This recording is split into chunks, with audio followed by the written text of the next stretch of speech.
Bonjour François Ruffin. Bonjour. Merci de répondre à mes questions ce matin sur RMC et BFM TV. Vous êtes député La France Insoumise de la Somme. Vous venez d'ailleurs de lancer la campagne pour votre réélection puisque vous êtes à nouveau candidat. On va revenir évidemment sur votre lecture d'ailleurs de ces élections et de la manière dont il faut aller à la rencontre des électeurs. Mais il y a ces négociations en ce moment pour les législatives, ces accords. Cette nuit, encore des tentatives d'accord avec le Parti socialiste. Et il y a une affiche, un mot d'ordre, c'est Jean-Luc Mélenchon, Premier ministre. Mais vous avez envie d'être ministre, vous, François Ruffin ? Pourquoi pas? Je veux dire, je sais qu'il y a des ministres, par exemple, on peut citer Léo Lagrange, ministre du Fonds populaire pour la jeunesse et les loisirs, qui a changé la vie de centaines de milliers de personnes, voire de millions d'ouvriers qui partaient pour la première fois en vacances. Si je peux être un homme qui, à un moment, signe quelques décrets pour faire que les choses avancent plus vite, pour changer un peu la vie des gens, bah je le ferai, ouais. Vous seriez ministre de la Jeunesse et des Loisirs alors? Non, je sais pas, ministre du Travail peut-être. Vous savez que j'ai passé quand même beaucoup de temps aux côtés des ouvriers, des caristes, des auxiliaires de vie sociale, des accompagnants d'enfants en situation de handicap. J'ai l'impression d'être plongé dans le monde du travail comme reporter, de l'avoir scruté, analysé depuis maintenant 3 décennies. Si je peux mettre ces connaissances-là assez concrètes au service des gens, je le ferai, quoi. Donc vous commencez à vous projeter quand même? Oui, mais ça fait un bout de temps. Ça fait un bout de temps que même avant l'élection présidentielle, je me dis, bah voilà, qu'est-ce qu'on fera concrètement pour changer le pays? Comment on va faire pour qu'il y ait un ministère de l'écologie qui soit aussi important que l'est le ministère de l'économie aujourd'hui et que tous les dossiers transitent par là et qu'on ait une relecture de la société, par exemple, des transports, mais aussi de l'énergie, de l'alimentation, de l'agriculture, à l'aune de ce prisme-là, pour qu'on entre dans... Vous savez, Roosevelt avait mis en place une économie de guerre pendant la Deuxième Guerre mondiale. Nous, il nous faut mettre en place une économie de guerre climatique pour affronter ce défi majeur pour l'humanité, pour les Français, quoi. Et ce serait ça le mot d'ordre donc de cette grande coalition. Alors, j'y reviens quand même un instant, même si vous n'êtes pas vraiment dans cette tambouille. D'ailleurs, vous ne faites pas partie des négociateurs. Ça vous aurait pas plu, ça, par contre? Non, ministre, je pense oui, que, négociateur vous de savez, nom dans même le parti, non. Des fois, je dis, le plat, quand on l'amène au resto, il est beau. Des fois, il ne faut pas voir en cuisine comment ça a Vous été voulez pas savoir préparé, ce qui se passe en cuisine? Non, moi, je soutiens la démarche.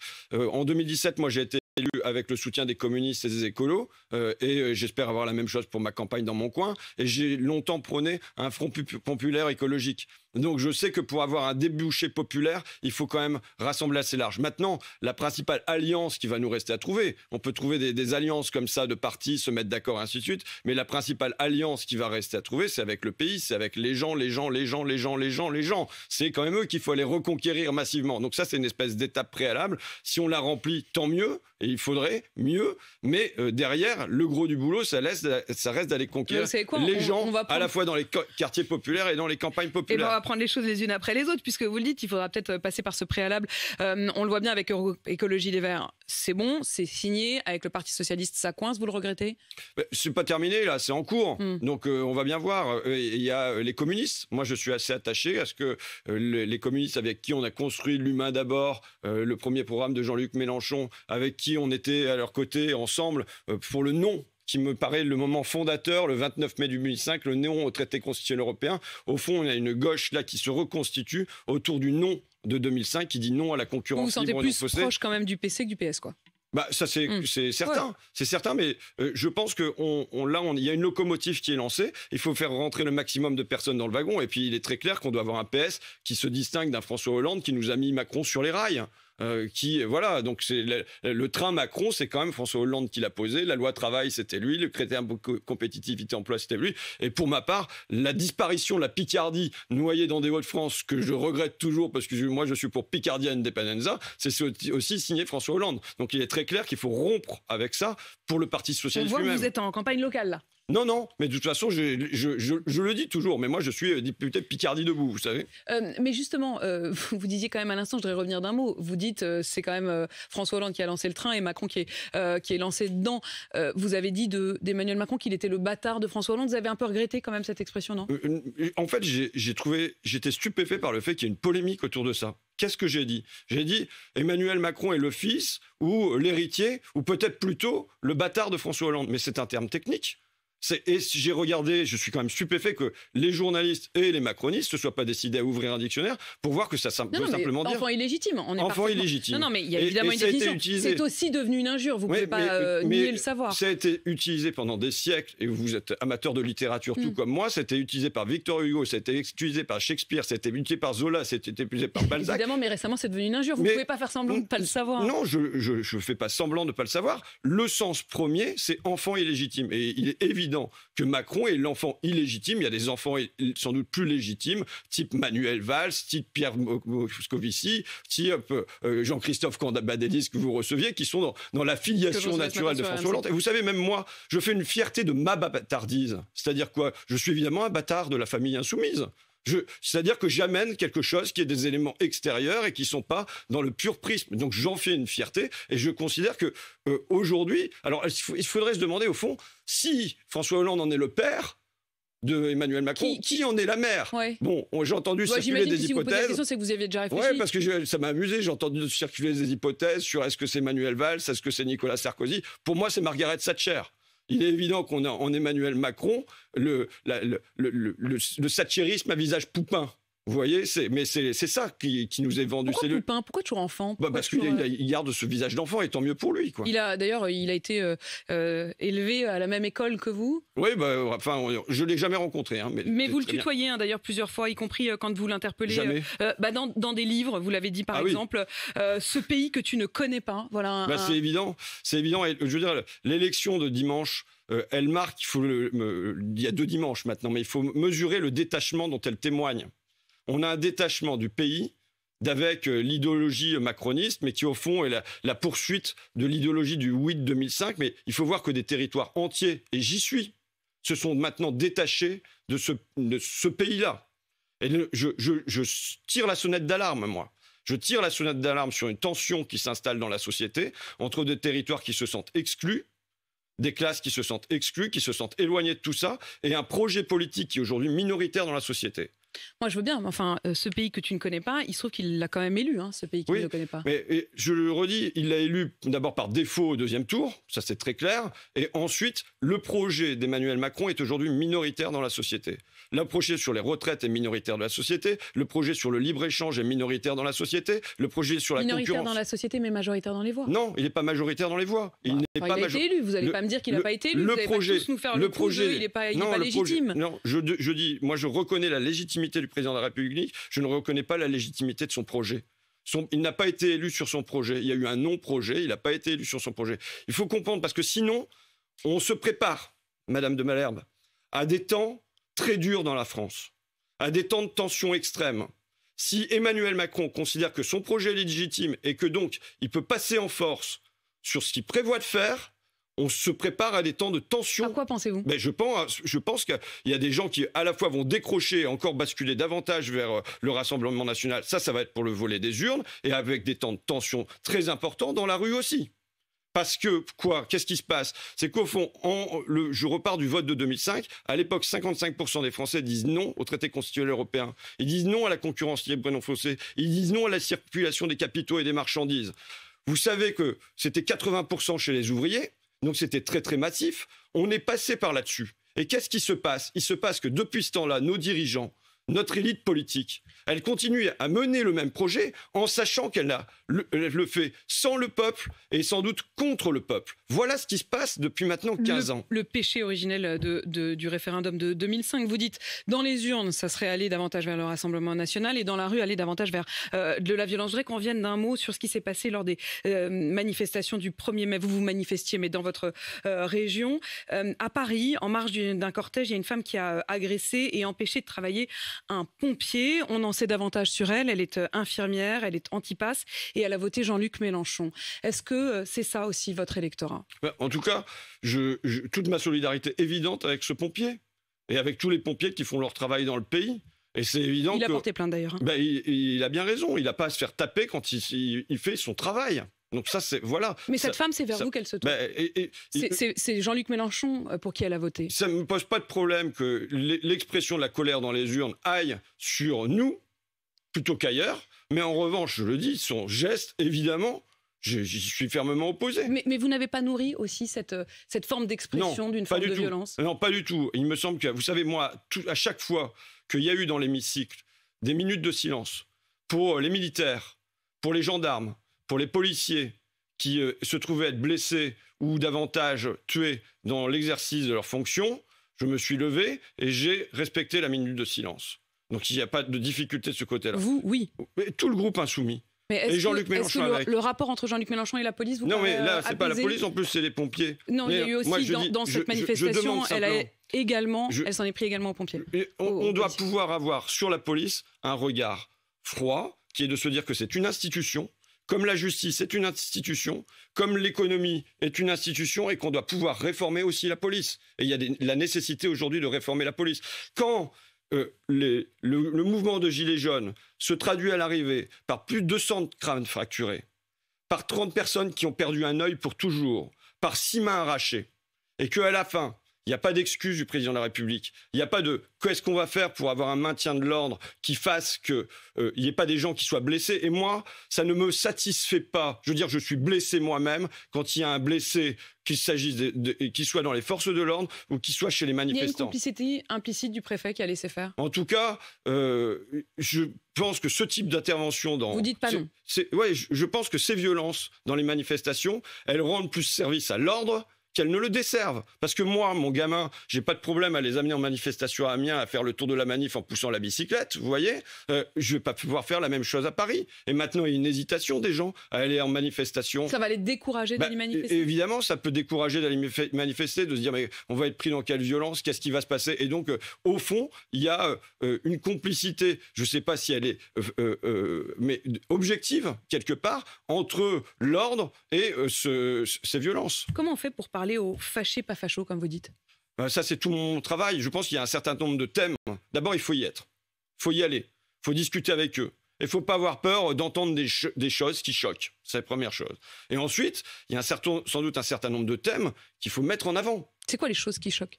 Je veux dire, les gens qui disent des gros mots sur Macron. Des gens qui disent qu'ils ont voté Marine Le Pen, tout ça, il faut que ça dégage. Bon, voilà, il faut accepter d'en passer par là. Et surtout, voilà, il faut y être. Et après, il faut entendre les préoccupations de ces personnes. Et il y a des thèmes, par exemple, qui sont des thèmes qui n'apparaissent pas dans la campagne politique. Il y en a qui doivent apparaître, qui sont un petit peu apparus, les déserts médicaux. Je pense que, par exemple, vous voyez, quand est-ce que dans cette campagne, on a parlé de logistique?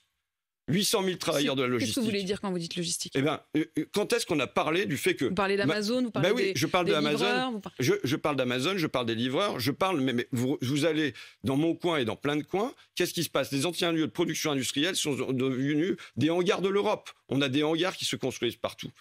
Où on a parlé de ces millions de travailleurs-là? Jamais. Mais les auxiliaires de vie sociale, en volet féminin, les assistantes maternelles et ainsi de suite. Quand est-ce qu'on parle d'elles? Vous en avez parlé aussi avec votre il faut que ça devienne un thème de campagne. Mais par exemple, vous prenez un thème comme le numérique.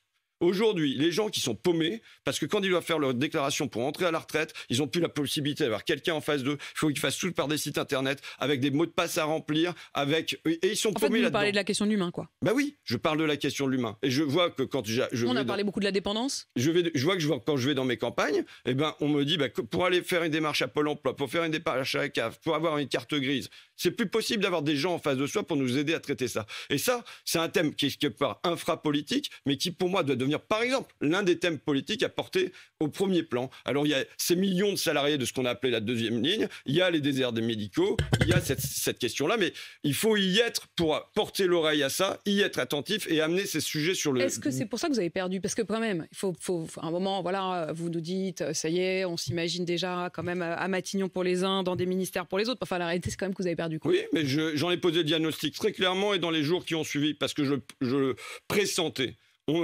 Les paris réalisés par l'Union populaire ont été gagnés. Dans votre circonscription, on a voté Marine Le Pen. Je vous dis quand même le positif, parce que le positif, il n'allait pas de soi. On a gagné les dom-toms, on a gagné dans les quartiers populaires, la jeunesse...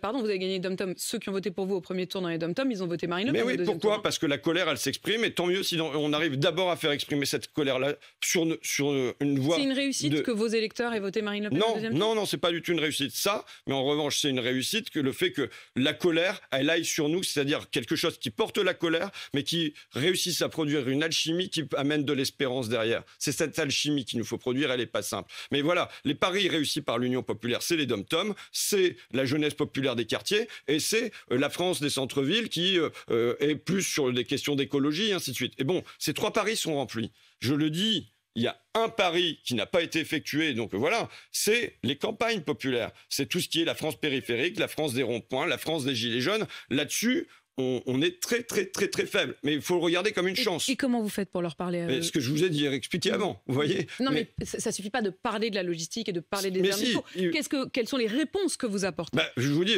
par exemple, sur le numérique, il faut reposer l'évidence qu'il doit y avoir la possibilité pour tout le monde d'avoir des humains en face de soi. De pouvoir pas faire ses démarches sur Internet, mais si on est bloqué, d'avoir des humains en face de soi. La logistique, compte tenu des conditions de travail, il faut qu'il y ait des décrets qui viennent dire, voilà, on peut plus travailler avec un casque sur les oreilles qui donne des ordres en permanence. Il doit y avoir... Ça doit passer par le droit du travail ? Oui, ça doit passer en partie par le droit du travail, oui. Sur les auxiliaires de vie sociale, il doit y avoir un travail en tournée qui soit effectué, qui soit plus du travail heure par heure. Mais enfin, la démarche principale avant d'apporter les solutions, c'est d'y être, c'est d'écouter. C'est de vouloir en faire une priorité pour demain. Sur les retraites, si par exemple il y avait un référendum sur les retraites, comme le dit tout d'un coup François Bayrou, au fond, dans un sens, ça serait peut-être une bonne nouvelle que les Français soient consultés. J'y serais à fond pour. Un référendum sur les retraites, vous êtes pour ? Évidemment. On a aujourd'hui le Conseil d'orientation des retraites qui dit que l'équilibre des retraites est garanti jusqu'à 2070. On aimerait bien que tout soit à l'équilibre jusqu'à 2070, à commencer par l'équilibre écologique. Et donc là, il y a l'évidence d'un projet qui est au fond un projet pourquoi, même dans les échos de mon ami Bernard Arnault, il y avait une chronique qui l'expliquait hier. On va aller gratter sur les retraites. Pourquoi ? Pour baisser les droits de succession qui vont profiter à 20% des Français et aux 20% les plus riches à qui on a déjà fait des cadeaux gigantesques dans le pays.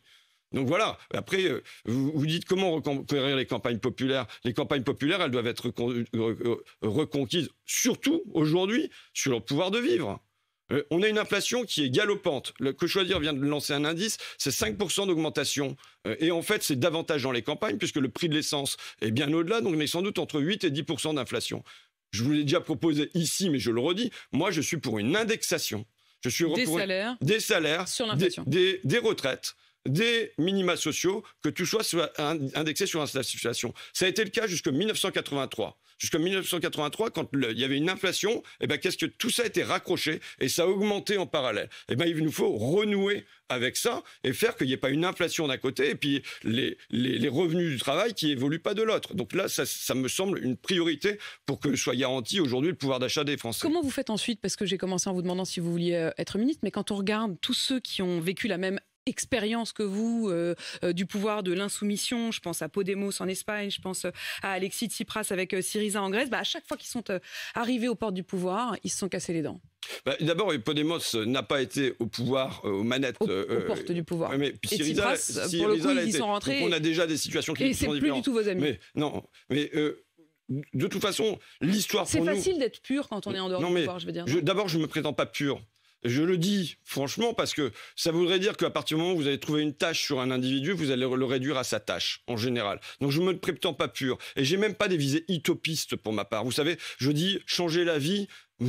Je suis sceptique, moi. Mais changer un peu la vie des gens, l'améliorer un peu. Aujourd'hui, on est dans une telle situation de désespérance que si jamais on arrive à prendre juste quelques mesures qui améliorent la vie des gens, ils vont déjà en être stupéfaits. Donc il n'y a pas besoin de bouleverser complètement. Je pense que, ne serait-ce que, je vous dis, sur les auxiliaires de vie sociale, si on arrive à faire du travail en tournée, qu'elles aient le SMIC, un SMIC amélioré, garanti, ça sera déjà un bouleversement dans leur existence. Les agents d'entretien, qu'à la place de venir faire comme c'est le cas à l'Assemblée nationale et sans doute ici, un peu de temps le matin, un peu de temps le soir, avec des horaires brisés, avec une vie familiale en lambeaux, si on arrive à dire, non, maintenant, le temps de travail, c'est continu, c'est des journées de 7 heures, et puis ça se passe en journée pour que vous puissiez vivre normalement. Parfois, si on arrive à changer ça, eh bien, dans la vie des gens, ça sera, mais bon sang, la politique, ça peut faire ça pour moi. Je vais même vous dire, j'ai l'impression que là, vous êtes un peu remonté sur votre cheval, mais à chaque fois, vous avez un petit moment un peu de retrait, comme si vous regardiez un peu, vous vous asseyez au bord du terrain et vous regardiez avec une forme presque de